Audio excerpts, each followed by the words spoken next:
Back to my channel. അപ്പോൾ നമ്മുടെ പുതിയൊരു വീഡിയോയിലേക്ക് എല്ലാവർക്കും സ്വാഗതം. അപ്പോൾ ഇന്നത്തെ വീഡിയോ വളരെ ഉപകാരപ്രദമായിട്ടുള്ള ഒരു വീഡിയോ ആണ് കേട്ടോ. അപ്പോൾ എന്തായാലും നിങ്ങൾ സ്കിപ്പ് ചെയ്യാതെ തന്നെ കാണാം. നമുക്ക് നേരെ വീഡിയോയിലേക്ക് പോവാം. വീഡിയോയിലേക്ക് പോകുന്നതിന് മുന്നേ ഒരു കാര്യം ഇവിടെ പറഞ്ഞാൽ നമ്മുടെ ചാനൽ ആദ്യമായിട്ട് കാണുന്നെങ്കിൽ എന്തായാലും സബ്സ്ക്രൈബ് ചെയ്ത് സപ്പോർട്ട് ചെയ്യാൻ മറക്കല്ലേ. അപ്പോൾ നമുക്ക് നേരെ വീഡിയോയിലേക്ക് പോവാം. അപ്പം തലമുടി ഇഷ്ടമല്ലാത്തവർ ആരും തന്നെ ഉണ്ടാവില്ല. അപ്പോൾ എങ്ങനെയെങ്കിലും നമ്മുടെ മുടി ഒന്ന് വളരാത്തവരുടെ കേസിലാണെന്ന് പറയുന്നത്, വളർന്നവരുടെ കേസിലല്ല. മുടി ഇഷ്ടപ്പെടാത്തവരുണ്ട്, ഇഷ്ടപ്പെടുന്നവരുണ്ട് കേട്ടോ. കാരണം ഞാനിങ്ങനെ ഹെയർ കെയർ വീഡിയോസൊക്കെ ഇടുമ്പം ചില കമൻറ്റ്സ് എനിക്ക് വരാറുണ്ട്, എന്തിനാ ഇത്രയും മുടിൻ്റെയൊക്കെ ആവശ്യം എന്തോ, ഇതൊക്കെ മെയിൻറ്റെയിൻ ചെയ്യാൻ വലിയ പാടാ. അങ്ങനെയുള്ള ചില ഫ്രണ്ട്സിനെ എനിക്കറിയാം. ഒരുപാട് ലെങ്ത്തുള്ള മുടി ഇഷ്ടമല്ലാത്തവരെ, ഇഷ്ടമുള്ളവരെ എനിക്കറിയാം. അപ്പം അതൊക്കെ അവിടെ നിൽക്കട്ടെ. അപ്പോൾ എന്തായാലും എല്ലാവർക്കും മുടി ഭൂരിഭാഗം പേർക്കും മുടി ഇഷ്ടം തന്നെയാണ്. അപ്പോൾ നമ്മൾ ഏത് വിധേനയും മുടി വളർത്താൻ നമ്മൾ നോക്കും. അങ്ങനെ നമ്മൾ ഇപ്പോൾ യൂട്യൂബ് തുറന്നാൽ തന്നെ hair care challenge, skin care challenge, അങ്ങനെ പല പല ചാലഞ്ചുകളാണ്. അപ്പോൾ അതൊക്കെ ചെയ്ത് കഴിഞ്ഞ് റിസൾട്ട് ഇല്ലെന്നല്ല, റിസൾട്ട് ഉണ്ട്. പക്ഷേ അത് അതിൻ്റേതായ രീതിയിൽ നമ്മൾ ചെയ്താൽ മാത്രമേ നമുക്ക് റിസൾട്ട് കിട്ടത്തുള്ളൂ. മെയിനായിട്ട് കാര്യം അതിനകത്ത് പറയുന്നതിനേക്കാളും കൂടുതൽ സാധനങ്ങൾ നമ്മൾ അതിനകത്ത് ആഡ് ചെയ്യുമ്പോൾ അപ്പം അതൊരു അളവിലായിരിക്കും അവർ പറഞ്ഞു തരുന്നുണ്ടാവുക. അപ്പോൾ നമ്മൾ വേഗം മുടി വളരുമായിരിക്കും, നമുക്ക് കുറച്ച് കൂടുതലെടുത്ത് ഒഴിച്ചു നോക്കാം, അങ്ങനെ പറഞ്ഞ് കുറേ പേർക്ക് പണി കിട്ടിയ കാര്യം എനിക്കറിയാം. അപ്പം ഈ ഒരു സാധനം നിങ്ങളുടെ മുന്നിൽ ഒന്ന് പറയാൻ വേണ്ടിയിട്ടാണ് കേട്ടോ ഞാൻ ഇന്ന് വന്നത്. അപ്പം ഒട്ടും തന്നെ വൈകിപ്പിക്കുന്നില്ല, നമുക്ക് നേരെ വീഡിയോയിലേക്ക് പോവാം. അപ്പം നമ്മുടെ ഇന്നത്തെ കണ്ടന്റ് ഈ സാധനം എന്തോന്ന് എല്ലാവർക്കും അറിയാമായിരിക്കുമല്ലോ. അപ്പോൾ ഇതിനകത്ത് ഇവിടെ ഇങ്ങനെ വെളുത്തിരിക്കുന്നത് വേറെ ഒന്നും കൊണ്ടല്ല, ഞാനിങ്ങനെ വെറുതെ ഇങ്ങനെ ഇരുന്നപ്പോൾ ഇതിങ്ങനെ ചുരണ്ടി ഇളക്കിയതാണ് കേട്ടോ. അപ്പം നമ്മുടെ വൈറ്റമിൻ ഇ ക്യാപ്സ്യൂളാണ് കേട്ടോ ഇത്. ഇത് എല്ലാവർക്കും അറിയാമായിരിക്കുമല്ലോ. പറഞ്ഞു വന്നത് വേറൊന്നുമല്ല, നമ്മുടെ ഹെയറിനും നമ്മുടെ സ്കിന്നിനുമൊക്കെ ഇമ്പോർട്ടൻ്റ് ആയിട്ടുള്ള ഒരു ഐറ്റമാണ് ഈ വൈറ്റമിൻ ഇ ടാബ്ലറ്റ് എന്ന് പറയുന്നത്. അപ്പോൾ ഇപ്പോൾ ഒട്ടുമിക്ക യൂട്യൂബേഴ്സും അല്ല അവരുടെ ചലഞ്ച് വീഡിയോസിൽ ഈ വൈറ്റമിൻ ഇ ടാബ്ലറ്റ്സ് ഹെയറിനും സ്കിന്നിനും ഒരുപോലെ തന്നെ യൂസ് ചെയ്യുന്നത് കണ്ടുവരുന്നുണ്ട്. അപ്പം ഞാനും ഇത് യൂസ് ചെയ്യുന്ന ഒരു വ്യക്തിയായിരുന്നു. പക്ഷേ ഇതിനൊരു മെയിൻ സൈഡ് എഫക്ട്സ് എന്ന് പറയുന്നത്, ഒരു കാര്യം എന്ന് പറയുന്നത്, നമുക്ക് തലവേദന, ഭയങ്കര തലവേദനയായിരിക്കും. പിന്നെ ഇതൊക്കെ ഒരു പരിധി വരെ ഉപയോഗിക്കുന്നത് കുഴപ്പമില്ല. പക്ഷേ ആ ഒരു അളവിൽ കൂടിക്കഴിഞ്ഞാൽ ഇത് നമുക്ക് ഓപ്പോസിറ്റ് ആയിട്ടുള്ള ഇതായിരിക്കും, റിസൾട്ടായിരിക്കും തരുന്നുണ്ടാവുക. അപ്പോൾ എന്തായാലും ഇത് യൂസ് ചെയ്യുന്നവർ ഒന്ന് സൂക്ഷിച്ച് യൂസ് ചെയ്യുക കേട്ടോ. അപ്പോൾ നമുക്ക് സ്കിന്നിനും ഹെയറിനും ഒക്കെ നല്ലതാണെങ്കിൽ പോലും അതൊരു ലിമിറ്റിന് മാത്രം നമ്മൾ യൂസ് ചെയ്യാൻ നിൽക്കുക. അതിനപ്പുറത്തേക്ക് പോയി കഴിഞ്ഞാൽ നിങ്ങളുടെ മുടിയും കൊഴിയും, നിങ്ങളുടെ സ്കിന്നിനും മൊത്തത്തിൽ ഡാമേജ് വരികയും ചെയ്യും. ഞാനിത് യൂസ് ചെയ്യുന്ന ഒരു വ്യക്തിയായിരുന്നു കേട്ടോ. ഇത് സ്കിന്നിന് ഞാൻ അങ്ങനെ അധികം യൂസ് ചെയ്തിട്ടില്ല, ഞാനിത് ഹെയറിന് നന്നായിട്ട് തന്നെ യൂസ് ചെയ്യുന്നുണ്ടായിരുന്നു. പക്ഷേ എനിക്കിതിൻ്റെ മെയിനായിട്ടൊരു സൈഡ് എഫക്ട്സ് തോന്നിയത് ഹെഡേക്ക്.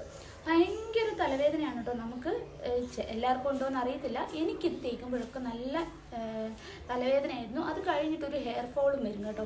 പിന്നെ അത് 2 ദിവസത്തേക്ക് കാണത്തുള്ളൂ, പിന്നെ അതങ്ങ് ഇതായി പോകും. പക്ഷേ എനിക്കത് അറിയില്ലായിരുന്നു, ഇതുകൊണ്ടാണ് വരുന്നതെന്ന് എനിക്ക് അറിയില്ലായിരുന്നു കേട്ടോ. അപ്പോൾ എന്തായാലും ഞാനിത് ഒരെണ്ണം ഫുള്ളായിട്ട്, ഇപ്പോൾ ഏതൊരു ഹെയർ പാക്ക് ഉണ്ടാക്കി കഴിഞ്ഞാലും ഈ ഒരു ടാബ്ലറ്റ് എടുത്തിട്ട് അത് നമ്മുടെ പിന്നുണ്ടല്ലോ, പിന്ന് വെച്ച് സേഫ്റ്റി പിന്ന് വെച്ചൊന്ന് കുത്തിയിട്ട് ഇത് ഫുള്ളായിട്ട് തന്നെ ഒഴിച്ചിട്ട് മിക്സ് ചെയ്തിട്ടായിരുന്നു ഹെയറിലേക്ക് അപ്ലൈ ചെയ്തിട്ടുണ്ടായിരുന്നത്. ഹെയറിലല്ലായിരുന്നു, സ്കാൽപ്പിലായിരുന്നു ഞാൻ അപ്ലൈ ചെയ്തിട്ടുണ്ടായിരുന്നത്. പക്ഷേ എനിക്ക് ഭയങ്കര തലവേദനയായിരുന്നു കേട്ടോ. സിൻസിയറായിട്ട് പറയാൻ എനിക്ക് ഭയങ്കര തലവേദനയാണ് ഈ ഒരു ഐറ്റം തേച്ച് കഴിഞ്ഞാൽ. ഇപ്പോൾ എല്ലാവർക്കും ഉണ്ടോയെന്ന് അറിയത്തില്ല. ഇതിൻ്റെ മെയിനായിട്ടുള്ള സൈഡ് എഫക്ട്സ് ഞാൻ നെറ്റിലും പലരോടും ഇങ്ങനെ ചോദിച്ചപ്പോഴും അവർ പറഞ്ഞത് വയറിളക്കം. ഇത് ഈ അലർജി, ആസ്മ അങ്ങനെയൊക്കെയുള്ള അസുഖം ഉള്ളവർക്കും ഇത് പിടിക്കത്തില്ല. നമ്മൾ ഹെയറിലേക്ക് അപ്ലൈ ചെയ്യുമ്പോൾ ഈ നീരിറക്കം ഒക്കെ പോലെ നമുക്കത് ഓപ്പോസിറ്റ് റിസൾട്ടായിരിക്കും കിട്ടുന്നുണ്ടാവുക. അപ്പോൾ നമ്മുടെ ഉള്ള മുടിയും കൂടി നിങ്ങൾ കളയാതിരിക്കുക. അപ്പോൾ ഇത് യൂസ് ചെയ്യുമ്പോൾ നമ്മൾ സൂക്ഷിച്ച് കണ്ട് മാത്രം യൂസ് ചെയ്യാം. അപ്പോൾ എന്തായാലും നമുക്കങ്ങനെ ഇതിനെ വിട്ടുകളയാൻ പറ്റത്തില്ലല്ലോ. അപ്പോൾ എന്താ ഇത് വരുന്നതെന്ന് ഞാൻ നോക്കി. അപ്പം എക്സ്ട്രാ ആയിട്ട് ഞാൻ ഇത് മാത്രമേ എൻ്റെ തലയിലേക്ക് യൂസ് ചെയ്ത് കൊടുത്തിട്ടുള്ളായിരുന്നു, വേറെ ഒന്നും ഞാൻ യൂസ് ചെയ്ത് കൊടുത്തിട്ടുമില്ല. അത് ഞാൻ പിന്നെ അത് ഫുള്ളായിട്ട് ഇത് ഒഴിച്ചു കൊടുക്കാതെ കുറച്ച് മാത്രം അതിൻ്റെ അളവൊന്ന് കുറച്ച് നോക്കി. പക്ഷേ അപ്പോൾ എനിക്ക് കുഴപ്പമില്ല, വലിയ പ്രശ്നമൊന്നും വരുന്നില്ല ഇതിൻ്റെ അളവ് കുറച്ച് യൂസ് ചെയ്തപ്പോൾ. അപ്പോൾ എന്തായാലും ഇതൊന്ന് യൂസ് ചെയ്യുന്നവർ എന്തായാലും ഒന്ന് ശ്രദ്ധിക്കുക. നിങ്ങൾക്ക് തലവേദന വരുന്നുണ്ടോ എന്ന് നോക്കുക. പിന്നെ നിങ്ങൾക്ക് വയറിളക്കം, ഛർദിൽ, അതുമാത്രമല്ല ഈ തലയൊട്ടിയിൽ ഭയങ്കരമായ വേദന വരുമെന്നാണ് കേട്ടോ ഡോക്ടർ തന്നെ എന്നോട് പറഞ്ഞത്. അപ്പോൾ തലവേദന വരുമ്പം ഞാൻ മൈഗ്രെയിനാന്ന് പറഞ്ഞുകൊണ്ടാണ് ആദ്യം പോയി കൺസൾട്ട് ചെയ്തത്, ഡോക്ടറെ കൺസൾട്ട് ചെയ്തത്. അപ്പം അതിൻ്റെ കുറച്ച് മരുന്നും അതും ഇതൊക്കെ എനിക്ക് തന്നു. എന്നിട്ടും എനിക്ക് അല്ലാത്ത ടൈമിൽ വെയിൽ കൊള്ളുമ്പോഴൊക്കെ എനിക്ക് സാധാരണ മൈഗ്രെയിൻ വരാറുണ്ട്. അല്ലാത്തപ്പോൾ ഈ സാധനം യൂസ് ചെയ്ത് തലയിൽ ഹെയർ പാക്ക് ഒക്കെ ഇട്ട് കഴിഞ്ഞതിന് ശേഷം ഈ വൈറ്റമിൻ ഇ ടാബ്ലറ്റ് ഇൻക്ലൂഡഡ് ആയ ഹെയർ പാക്ക് ഇടുമ്പോൾ മാത്രം എനിക്ക് പിന്നെയും തലവേദന വരാൻ തുടങ്ങി.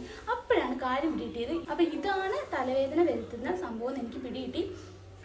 അപ്പോൾ ഇത് ചിലർക്ക് പിടിക്കും, ചിലർക്കത് പിടിക്കണമെന്നില്ല. അപ്പോൾ എന്തായാലും ഇത് നിങ്ങളൊന്ന് പാച്ച് ടെസ്റ്റ് ചെയ്തതിന് ശേഷം മാത്രം നമ്മുടെ ഹെയറിലേക്ക് അപ്ലൈ ചെയ്യുക, തലയിലേക്ക് അപ്ലൈ ചെയ്ത് കൊടുക്കുക.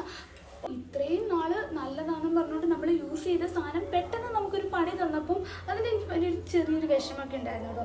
സാധാരണ നമ്മൾ ഈ റോസ്മേരി ഓയിലൊക്കെ യൂസ് ചെയ്യുമ്പം പറയുന്നുണ്ടായിരുന്നു ഒരു 1 ഡ്രോപ്പ് അല്ലെങ്കിൽ 2 ഡ്രോപ്പൊക്കെ യൂസ് ചെയ്യാവുള്ളൂ, അത് അത്ര എടുക്കാവുള്ളൂ, നമ്മൾ ഓവറായിട്ട് യൂസ് ചെയ്യരുത്, അത് അത്രയും കോൺസെൻട്രേറ്റഡ് ആണെന്നൊക്കെ അത് പറഞ്ഞു കേട്ടിട്ടുണ്ട്. ഇതിൻ്റെ കാര്യത്തിൽ അങ്ങനെ ആരും ഇതുവരെ ഒന്നും പറഞ്ഞു തന്നിട്ടുമില്ലായിരുന്നു, നമുക്ക് അതിനെപ്പറ്റി ഒരു ഐഡിയ ഇല്ലായിരുന്നു. പക്ഷേ ഇത് ആദ്യം ഇടുമ്പോൾ എനിക്ക് ഒരു കുഴപ്പമില്ലായിരുന്നു, മുടി വളരുന്നുണ്ട്, ചെറിയ കുഞ്ഞു കുഞ്ഞു മുടികളൊക്കെ വരുന്നുണ്ട്, മുടിക്ക് ഒരു ഷൈനിങ് ഒക്കെ വരുന്നുണ്ട്. അപ്പോൾ ഇത് ഞാൻ യൂസ് ചെയ്യാറുണ്ടായിരുന്നു, നല്ല രീതിയിൽ തന്നെ ഞാൻ യൂസ് ചെയ്യാറുണ്ടായിരുന്നു. പക്ഷേ എനിക്ക് തലവേദന, ഭയങ്കര രീതിയിൽ തലവേദന വന്നു. പിന്നെ തലവേദന വന്നു കഴിഞ്ഞ് പതിവില്ലാത്തിട്ടും നമ്മുടെ മുടി ഒന്നുപോലും കൊഴിയത്തില്ലെന്ന് ഞാൻ പറയുന്നില്ല. നമ്മുടെ സാധാരണ ചീകുമ്പം കുറച്ച് മുടി കൊഴിയാറുണ്ട്, അതായത് അങ്ങനെ കൊഴിയാറുണ്ട്, അത് നോർമലാണ്. അപ്പോൾ ഇത് നോർമലിൽ നിന്ന് മാറി കുറച്ച് അധികം നമുക്ക് മുടി പോകുമ്പോൾ നമുക്ക് തന്നെ ഒരു എനിക്കാണെങ്കിൽ പിന്നെ അങ്ങ് ടെൻഷനാണ്. എനിക്കൊരു ചെറിയ കാര്യം കിട്ടിയാൽ മതി ടെൻഷൻ അടിക്കാം, അത് തന്നെ എനിക്ക് ഭയങ്കര ടെൻഷനായിരുന്നു. പക്ഷെ ഇതിൽ ഒരുപാട് ദിവസമൊന്നും പോയില്ല കേട്ടോ, ഒരു 2-3 ദിവസം മാത്രമേ അത് നിന്നിട്ടുണ്ടായിരുന്നുള്ളൂ, അത്രയും മുടി കൊഴിച്ചിലുണ്ടായിരുന്നുള്ളൂ. പിന്നെ അതങ്ങ് മാറി. അത് പൂർണ്ണമായും കൊള്ളത്തില്ല, പന്നല പൊട്ടസാനം അങ്ങനെയല്ല ഞാൻ ഉദ്ദേശിച്ചത്. ഇതിൻ്റെ അളവ് യൂസ് ചെയ്യുമ്പോൾ ഇതിൻ്റെ അളവ് നിങ്ങൾ എന്തായാലും ശ്രദ്ധിക്കേണ്ട കാര്യം തന്നെയാണ്. നിങ്ങൾക്ക് തലവേദന വരുന്നുണ്ടോ എന്ന് നിങ്ങൾ എന്തായാലും നോക്കുക. പിന്നെ ഞാൻ എടുത്ത് പറയുകയാണ്, എനിക്ക് വന്ന അനുഭവം വേറെ ആർക്കും ഇനി ഉണ്ടാവരുത്, അതുകൊണ്ട് പറയുകയാണ്. ഇത് യൂസ് ചെയ്യുമ്പോൾ നിങ്ങളൊന്ന് ശ്രദ്ധിച്ച് മാത്രം യൂസ് ചെയ്യുക. പിന്നെ നമ്മൾ വാങ്ങിക്കുമ്പോൾ എക്സ്പയറി കഴിഞ്ഞതാണോ എന്ന് നോക്കിയിട്ട് മാത്രം വാങ്ങിക്കുക. പിന്നെന്തുവാ, പിന്നെ ചെറുതായിട്ട് ഇതൊന്ന് പൊട്ടിക്കഴിഞ്ഞാൽ, ഇതിപ്പോൾ നമ്മൾ ചില ടാബ്ലറ്റൊക്കെ എടുത്ത് ഒരെണ്ണം ഇപ്പുറത്തേതൊന്ന് പൊട്ടിക്കുമ്പോൾ ഓൾറെഡി ഇവിടെ ഇങ്ങനെ എന്തെങ്കിലും ഒരു സ്ക്രാച്ച് വന്നിട്ട് ഇങ്ങനെ ഇരിക്കുമായിരിക്കും. പക്ഷേ ഇത് കുറച്ച് ദിവസം കഴിയുമ്പോൾ ഇതിനകത്ത് ഫംഗസ് വരുന്നത് നമുക്ക് കാണാൻ പറ്റും കേട്ടോ. അപ്പോൾ എന്തായാലും ഇത് യൂസ് ചെയ്യുന്നവർ ഒന്ന് ശ്രദ്ധിച്ച് യൂസ് ചെയ്യുക. അപ്പം ഇതായിരുന്നു കേട്ടോ നമ്മുടെ ഇന്നത്തെ വീഡിയോ. ഇതാണ് ഞാൻ പറയാൻ വന്നതും. ഇത്രയൊക്കെ പറഞ്ഞല്ലേ. അപ്പോൾ ഇത് യൂസ് ചെയ്യുന്നതിനോട് എനിക്ക് വിരോധമൊന്നുമില്ല. നിങ്ങൾ യൂസ് ചെയ്യുമ്പം ഇതിൻ്റെ അളവ് കുറച്ചിട്ട് മാത്രം യൂസ് ചെയ്യുക. അപ്പോൾ നമ്മൾ സാധാരണ നമ്മുടെ ഏത് എണ്ണയാണോ ഏത് ഹെയർ ഓയിലാണോ നമ്മൾ യൂസ് ചെയ്യുന്നത് ആ ഹെയർ ഓയിൽ വെച്ച് നമ്മൾ ഹോട്ട് ഓയിൽ മസാജ് ഒക്കെ ചെയ്യുമ്പോൾ ഇതിനകത്തെ ഒരു 1-2 തുള്ളി അത് മതി, ഒരുപാടൊന്നും വേണ്ട. എന്ന് വെച്ചാൽ ഒരുപാട് നമ്മൾ ഒഴിച്ചു കൊടുത്താൽ വേഗം കൂടി പനം പോലെ അങ്ങ് കൊലച്ചിറങ്ങും, അങ്ങനൊന്നും അല്ല. അമിതമായാൽ അമൃതം വിഷം എന്ന് പറയുന്ന പോലെ എല്ലാത്തിനും ഒരു പരിധിയുണ്ട്. അപ്പം നിങ്ങളിത് യൂസ് ചെയ്യുമ്പോൾ എന്തായാലും ശ്രദ്ധിച്ച് മാത്രം യൂസ് ചെയ്യുക. അപ്പം എനിക്കുണ്ടായൊരു അനുഭവം ഷെയർ ചെയ്തേ ഉള്ളൂ. ഞാനിത് സ്കിന്നിലേക്ക് എങ്ങനെ യൂസ് ചെയ്യാറില്ല, ചെയ്ത് നോക്കിയിട്ടില്ല, നോക്കിയ കാര്യം പറഞ്ഞാൽ മതിയല്ലോ. സ്കിന്നിലേക്ക് എനിക്ക് യൂസ് ചെയ്തിട്ട് എന്തായെന്ന് എനിക്കറിയില്ല, അതുകൊണ്ട് അത് സ്കിന്നിൻ്റെ കാര്യം എനിക്കറിയില്ല കേട്ടോ. സ്കിന്നിൻ്റെ കാര്യം ഞാൻ അതുകൊണ്ട് പറയുന്നുമില്ല. അപ്പം എനിക്കിതേ പറയാനുള്ളൂ, നിങ്ങൾ യൂസ് ചെയ്യുമ്പോൾ സൂക്ഷിച്ചും കണ്ടൊക്കെ യൂസ് ചെയ്യുക. അത് ഇത് മാത്രമല്ല, ഏത് കാര്യമാണെങ്കിലും കണ്ടതൊക്കെ കണ്ടിട്ട് ഉടനെ അതുപോലെ വളരുമെന്ന് പറഞ്ഞിട്ട് കണ്ടതൊന്നും വാരി തലയിലോ മുഖത്തൊന്നും ഇടാതിരിക്കുക. നിങ്ങൾക്ക് ഉറപ്പുള്ള സാധനങ്ങൾ മാത്രം നോക്കുക. പിന്നെ നിങ്ങൾ എന്തെങ്കിലും പാച്ച് ടെസ്റ്റ് ചെയ്തതിന് ശേഷം മാത്രം യൂസ് ചെയ്യുക. അപ്പം ഇത്രയേ ഉള്ളൂ നമ്മുടെ ഇന്നത്തെ വീഡിയോ. നമ്മുടെ വീഡിയോ കണ്ട് ഇഷ്ടമായാൽ എന്തായാലും ചാനൽ ഒന്ന് സബ്സ്ക്രൈബ് ചെയ്ത് സപ്പോർട്ട് ചെയ്യാൻ മറക്കല്ലേ. അപ്പോൾ നെക്സ്റ്റ് ഒരു നല്ല വീഡിയോ ആയിട്ട് വരുന്നത് വരെ tata, bye bye, see U.